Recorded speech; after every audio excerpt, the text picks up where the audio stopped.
The story of Charlemagne begins not in a grand palace, but on the misty frontiers of a dying empire. Beyond the Rhine River, which served as Rome's fortified border, lived a confederation of Germanic tribes known as the Franks.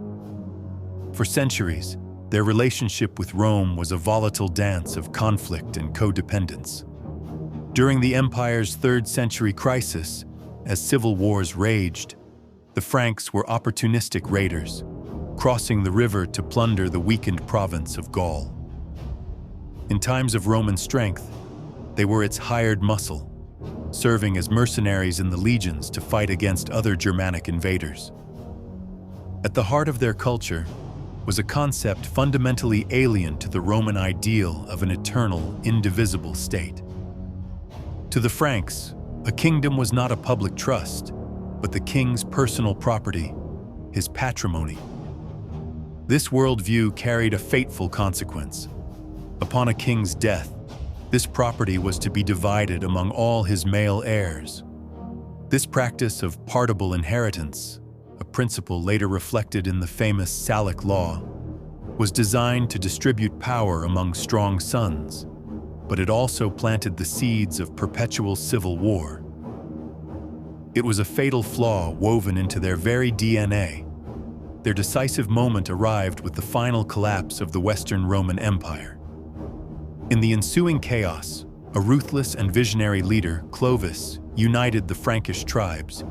He conquered the last Roman holdout in Gaul, and, in a stroke of political genius, understood that to rule a land of Catholic Gallo-Romans, he, a pagan, must adopt their faith.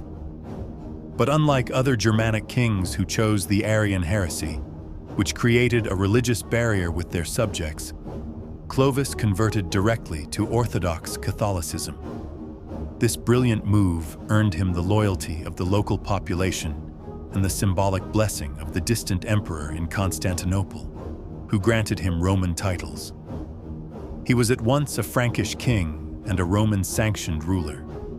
Yet despite his Roman aspirations, Clovis remained profoundly Frankish. He embraced the destructive custom of his ancestors. Upon his death, he divided his newly forged kingdom among his sons. Thus began the long, dark era of the Merovingian kings, 2 centuries of ceaseless and bloody civil wars, a repeating tragedy fueled by the law of division. Brothers fought brothers, cousins fought cousins. In this endless cycle of violence, the kings became weakened phantoms. To secure loyalty, they granted away vast lands to powerful counts, eroding their own power base and authority until they were little more than ceremonial figures, the do-nothing kings.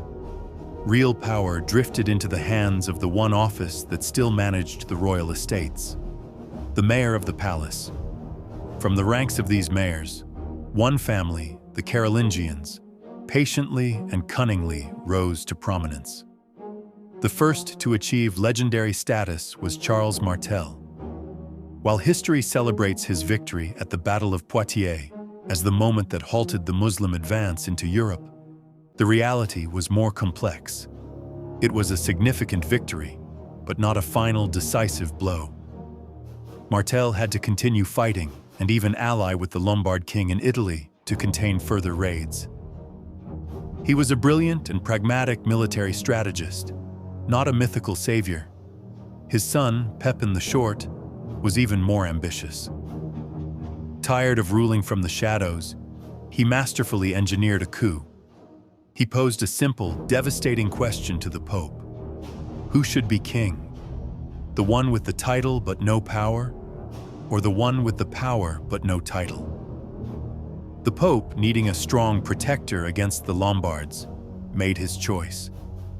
The last Merovingian king was quietly deposed, and Pepin was anointed king of the Franks, first by the great missionary Saint Boniface, and later by the Pope himself.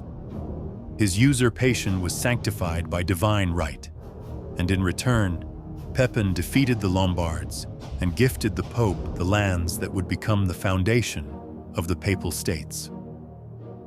A new dynasty was born, forged in power and legitimized by faith, and from this lineage came Charlemagne. Upon inheriting the kingdom with his brother, Charlemagne, fate quickly intervened. Charlemagne died soon after, and Charlemagne wasted no time in inviting his young nephews into the lifelong seclusion of a monastery, securing absolute control.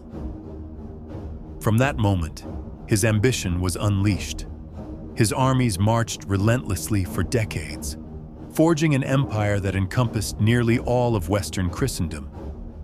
He conquered the Lombards in Italy, annexing their kingdom and seizing their mythical Iron Crown, a relic so potent that Napoleon himself would seek to be crowned with it 1,000 years later.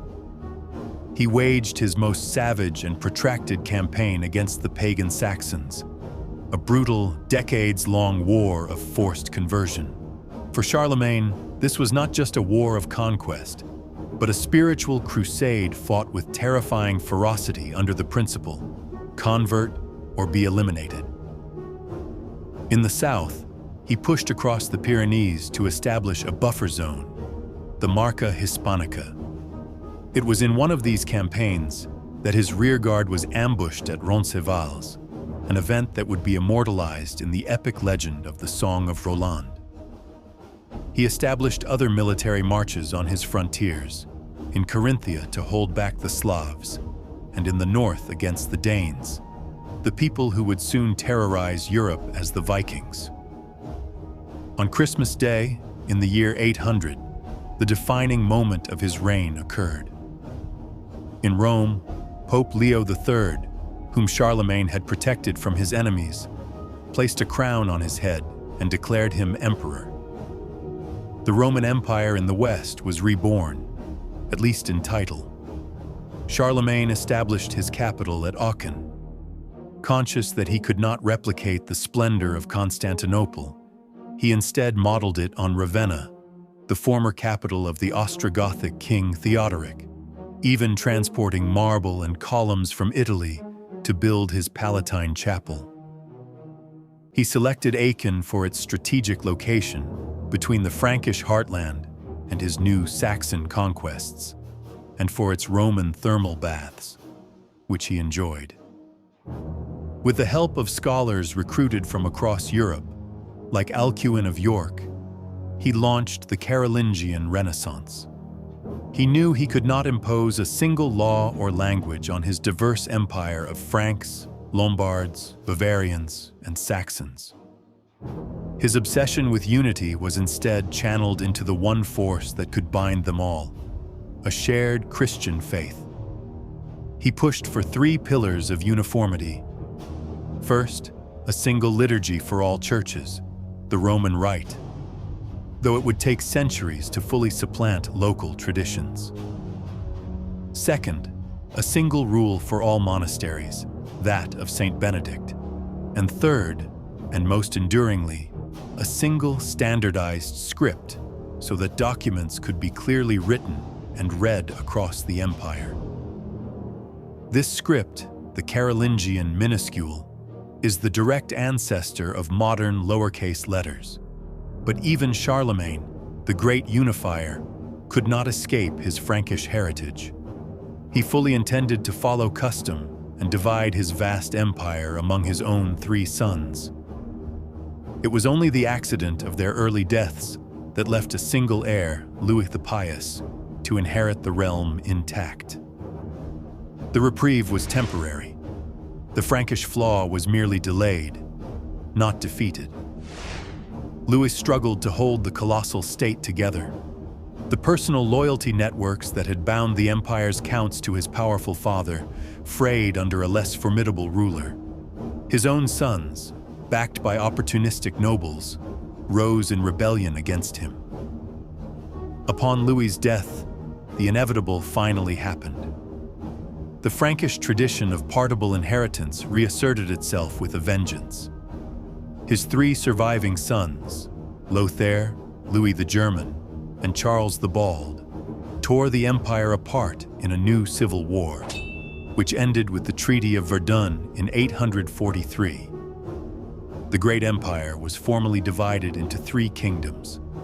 The western part would eventually become France, the eastern, Germany, and a volatile middle kingdom, stretching from Italy to the North Sea, would become a battleground for 1,000 years. Charlemagne's empire disintegrated, devoured by the internal strife of his dynasty and battered by new external enemies. The Vikings he had held at bay now sailed up the rivers of France. The Magyars swept in from the east. In time, new local dynasties, like the Ottonians in Germany and the Capetians in France, would rise from the ashes of his fallen empire. If his empire was so fleeting, why is he remembered as the father of Europe? His fame rests on two pillars. First, the wealth of surviving documents from his reign gives us a uniquely detailed picture of his world. But most importantly, his modern legend was forged in the 19th century. As nations like France and Germany were building their modern identities, they looked to the past for a foundational hero. They found Charlemagne, a single powerful emperor who had ruled over the lands of both. They resurrected him as a nationalist icon, elevating him far above other great unifiers like Theodoric. His ultimate fame comes not from the permanence of his empire, but from his singular, posthumous role as the symbolic ancestor of Europe's great nations.